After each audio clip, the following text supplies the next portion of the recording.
Hi friends, இன்றைக்கி நம்ம key ரைஸ்க்கான recipes பார்க்க போகிறோம்.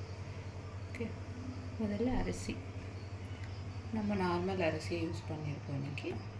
அடுத்தது வெங்காயம், பச்சை பட்டாணி, நெய், அப்புறம் தாளிக்க தேவையான பொருட்கள் சீரகம், கிராம்பு, பட்டை, ஏலக்காய், இஞ்சி பூண்டு விழுது. இப்போ நம்ம குக்கரை வச்சுட்டு ஆயில் ஊற்றிருக்கோம். 2 ஸ்பூன் ஆயில் ஊற்றிட்டு ஹீட் ஆகிட்டு இப்போ 2 ஸ்பூன் 1 ஸ்பூன் கீ, உங்களுக்கு எவ்வளோ தேவையோ அவ்வளோ போட்டுக்கலாம். கீ போட்டுட்டு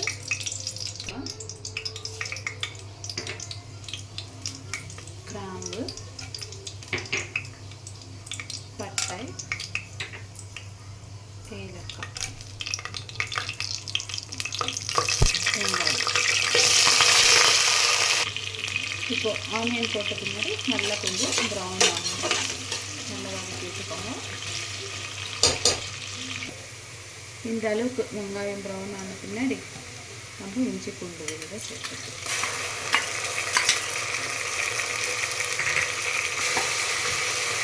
இஞ்சி பூண்டு கொஞ்சம்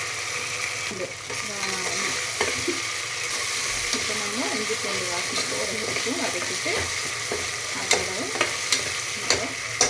வாஷ் பண்ணிட்டு பச்சை பட்டாணி ஆட் பண்ணி நல்லா ஃப்ரை பண்ணிக்கணும்.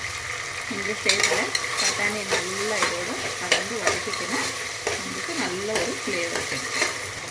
நம்மளுக்கு தேவையான அளவு சால்ட்டு ஆட் பண்ணிக்கணும்.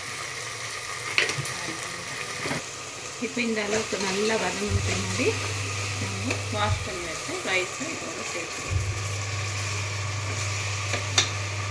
இதோட நம்ம மிக்ஸ் பண்ணிவிட்டு 2 மினிட்ஸ் நல்லா வதக்கி விட்டுட்டு அப்புறம் நம்ம தேவையான தண்ணீரை சேர்த்து 3 விசில் விடும். நான் இந்த அளவுக்கு ரைஸ் 4 கப் எடுத்துருக்கேன். 3 கிளாஸ் தண்ணி ஆட் பண்ணிவிட்டு ஒரு 3 விசில் விட்டு எடுங்க.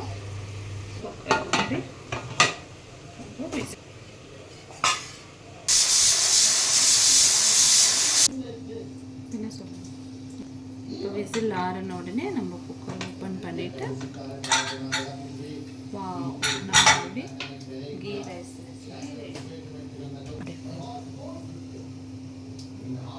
உதிரியாக வந்திருக்கு. இதை நம்ம பட்டர் சிக்கனோட ரைத்தாவோட வச்சு சாப்பிடும்போது நல்லாயிருக்கும். இப்போ நம்ம போட்டுக்கலாம். நீங்களும் வீட்டில் ட்ரை பண்ணி பார்த்துட்டு கமெண்ட் பண்ணுங்கள். இது நம்ம ரைத்தாவோட இல்லை ஒரு சிக்கன் கிரேவியோடு சாப்பிடும்போது நல்லா அருமையாக இருக்கும். மறக்காமல் எங்கள் சேனலை சப்ஸ்கிரைப் பண்ணுங்கள். எங்கள் சேனல் சப்போர்ட் பண்ணுங்கள். தேங்க்யூ.